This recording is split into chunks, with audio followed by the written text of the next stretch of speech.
Good afternoon. Welcome back to Passionate World Radio Network. We are down at the International Miami Book Fair, and our special guest this afternoon is FrankViva, who wrote a book called Sea Change. Good afternoon, Frank. How are you doing? Very well, thanks. So, you wrote a book. Why?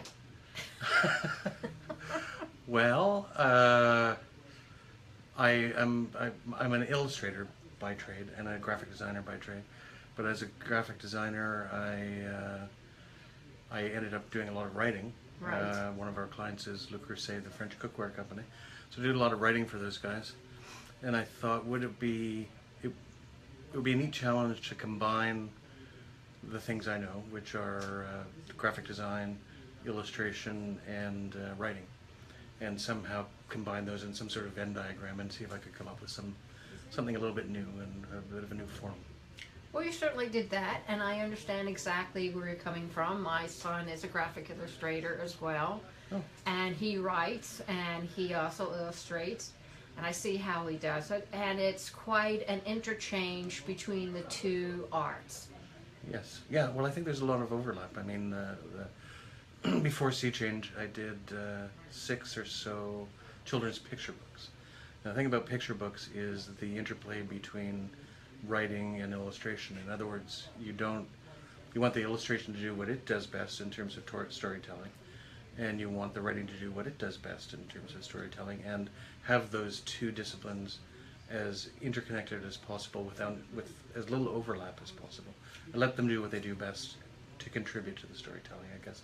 And so Sea Change was another step in that direction that included a lot of writing as well as graphic design and illustration. I thought you did a good job, because it's difficult to marry the two and have them walk companionably down without tripping over each other. Right. And I have read a lot of authors who have done illustrations for their book, and you're looking at the illustration and you're thinking, seriously? You just said it. You just retelling. Why are we repeating it? Can't I get something new? And I didn't see that in your book, and I thought, hip, hip, hooray. Well, that's nice. Thank you very much. You're welcome, because I'm spoiled. My son has been doing art since he was in the womb, and he's one of these gifted, talented kids, and he's been doing it all his life. So I'm rather spoiled by the quality that he's been putting out all his life. But I'm also an author, so I know how much due diligence you need to put in, and that words are sacred, that you just don't throw anything down, that you have to think it through, and it really has to match the type of personality you want to project, to match the type of behavior, and that's not very easy sometimes. No, I found it particularly hard because it was my first book with many words, and I found myself putting into the words things that I thought might be entertaining for fellow authors and so on, and then rewriting and rewriting and rewriting, finally pulling all those things out of it so they didn't get in the way of storytelling. And so it was a real difficult journey for me, and took a long time, but I did my best. And at the end of the day, I had no idea how it was going to be received. So. Did you do the same thing with your illustrations? Did you keep on doing them until you finally found the one that best suited the mood and the direction which the book was going? Or was it a first try and you'd say hip hip hooray and move on? Well, so the 3 disciplines that I brought to it, and the first one was writing, and I wrote the book, and as I said, rewrote it many times, and then worked with Françoise Mouly, who was my editor, on the book, to get it to pretty much precisely where we thought it was as good as we could do. Right. And only then did I start thinking about the design of the book, which includes, as you know, format, yes, and what typeface, and what kind of paper, and I think of the book as a 3-dimensional object from a design perspective. And then had sorted that out, and then looked for moments in the book, in the manuscript, where I thought the illustrations would not simply punctuate what the text was saying, but add to it. And so that proved to be quite a lengthy process as well. Well, you want it to enhance it. You want to give it the little extra puff. When I pick up a book, I want to see three-dimensional characters, and I want to see them in color, because that's my imagination. That's why I love books, because you can recreate from the words whatever vision you want. Right. And how you want to perceive it, and put the light wherever you want the light, and right. you know, but you can't do that with an illustration. The illustration is fixed, but it is not. To me, when you're looking at a figure, there's depth to that illustration. My son does that. When you look at his artwork, you know there's 4 sides or 6 sides or whatever it is, right, that is there. It's not flat, but it's vibrant. And that's what yours did with me too. Well, that's nice to hear. The other thing I was trying to do was, I was, as they kindly call, name it now, when I was a kid, a reluctant reader. And I thought a book aimed at this age group, which they call it middle grade, to have illustrations integrated tightly into the text would help the reading process for somebody who is a reluctant reader today, you know, and just to enhance the experience, you know. Oh, I know. My son really didn't read until he was around 3rd, 4th grade, right, because he had a photographic memory. Right. So when somebody read something to him, he retained the words 100%. And even though he held the book the right way and was reading the material, he wasn't reading. He was reciting from what he memorized in his mind. I was the same, pretty much the same when I was a kid, you know. And I think I don't know if it's a photographic memory, but I mean, from childhood, I can remember incredible detail. You know, I visited my grandparents in New Brunswick. I can draw a map of that entire city. Yes. Right down to where the manhole covers were. I mean, and what style the manhole covers were. So. And what was on top of the manhole covers. Yes. Because I think when Ben was around 6 or 7, he drew a stairway in the apartment complex, and he only got 1 step wrong. He didn't use a ruler, and they were just gorgeous. Right. And people would look at him and say, "Well, how did you know this?" And he said, "I just knew." And they said, "But you have to." He says, "I saw it in my mind, and I saw it from all angles, and then I put it down." But it was incredibly filled of detail. Right. And if you look closely, you would see little animals crawling around, the whole 9 yards. And people were just flummoxed when they saw it, because I didn't think a kid that young could be that capable. But if you have that type of eye, right, it's a searching eye, and you can observe all the finite details. But they're not small in your head, they're large, so right, you can see them. Right. And I have always been amazed by the type of detailing he could create. Right. Yeah. And it sounds like you have that ability as well. Yeah, I think so. When I think of that town, for instance, I can see it from above. Yes. And I can see little details, almost like a cubist painting in a way. You know. Yes. I mean, but I can look at details and put them together in different ways. Look at it from above, from street level. So I think I'm tapping into that mind, which, for me as well, probably got in the way of reading yes, at an early age. I think so.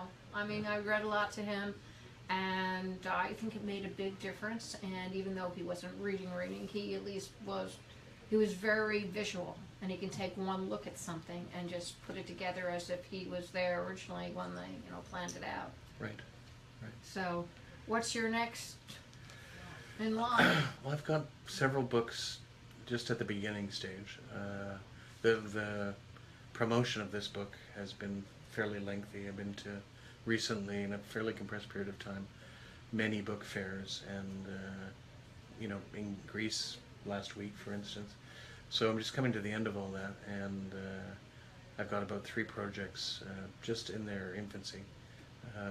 One is a book about Keith Haring for FSG in New York, and another one is about a young typographer for the MoMA in New York, and a couple of other ones that I'm not quite ready to speak about yet, but I'm ready after I miss sitting down and working. And yeah, I know that. Yeah. When I'm not doing the station, I write, and I do a lot of research before I even set pen to paper. Yes, I write out things longhand before I put them on the computer.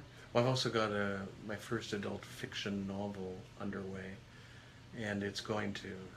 I'm realizing the further I get into it that it's probably a 4 or 5 year project. So that's going on in the background as well, and I'm enjoying that because that one does involve a lot of research, and I'm enjoying that part of it too. Yeah, I enjoy doing research. You never know what you're going to stumble upon while you're looking for one particular thing. You can always find little branches. Oh, it's adding layers to the Yes. book, so, Absolutely. So would you please tell everybody what you're doing at the book fair, signings, presentations, panels? I've got a panel at 3:30 today. It's called Short Fiction, I think, with a couple of other authors who I haven't met yet.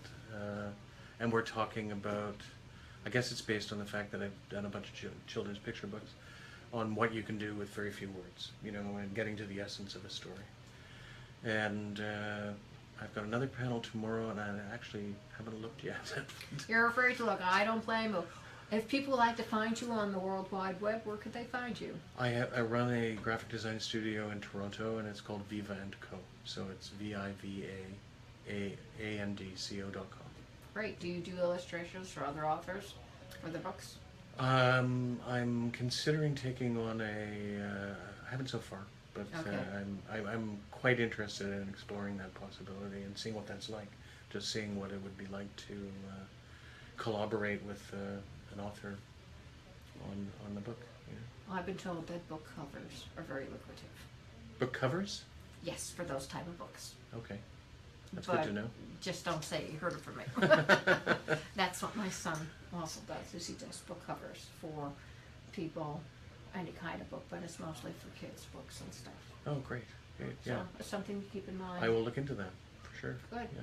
So do you have any words and advice for anybody who wants to put their hand from pen to ink to paper? Well, it's sort of hackneyed, and I think every author says it, but I mean, you just have to do the work. You have to, if you want to illustrate, you have to do a lot of illustration and a lot of looking too. Going to museums and looking at everybody else's work. And I would say for a young person, don't be afraid to copy other people's work initially. You'll find your way in good time. And certainly if you want to be an author, you have to read and write and just continue doing that, and it's hard work. And keep practicing. My son was practicing drawing all the time. When he went to the bathroom, when he went outside, when he went to the library, when he went to the bookstore, Yeah. In school, when he was supposed to be paying attention to lessons, that's all he did. He would draw. I guess he did sleep a little bit, but most of the time he was drawing. And I've just had a chat with Art Spiegelman, and he's taken up doing sketchbooks again. And I used to do that a lot, and I've lost I have a stack of sketchbooks up this high. And I look through them a lot, but I've stopped doing them, and I've got to get back to it. yes, Because I realized in flipping through Art's sketchbook is a bit recent one, there's an explosion of potential ideas yes, there. yes. So keep a sketchbook, I would Keep say. yes, and not only keep a sketchbook, but keep something by you when you're not driving, in the car. So if you come up with an idea, you can sketch it out, because he does a lot of drawing in the car and on trains and on buses. And Yeah, and it's not work, again, as Art said, that has to lead to anything. that's right. But ironically, it will anyway. Yes, it'll So- take you on a journey, and you have to be prepared for the journey. Right, and knowing that it doesn't have to add up to anything gives you a certain freedom that planning a project doesn't necessarily give you. So, and that leads to lots of good outcomes, I think. Absolutely. And one more word. If you're into comic books, go to the conventions, stop off, talk to the artist. You'll be surprised how far you can get. My son used to do that. We started out in Houston, Texas, and we went to a comic book convention, and somebody from Marvel was behind the desk, and Ben was showing him some of his work, and he looked at me, and I said, yes, that's his work. And he invited Ben to go behind the table with him, and Ben was drawing along with the professionals. That's fantastic. So That's it is fantastic. possible. Well, yeah, I mean, places like the Miami Book Fair, you get to meet, I don't know, people that I would have, when I was a kid, considered my heroes. Exactly, Yeah. exactly. So you just have to stuff your courage down your pants somewhere and Yeah, raise your head, square your shoulders, and go forward. Most importantly, you just realize that they're normal people. That's right. They're Just not like going to you. bite you. Frank, thank you very much. Thank you. I enjoyed having you here. Ladies and gentlemen, if you want to see this stream all over again, please go over to facebook.com/PWR Network, twitter.com/@Cauldwell,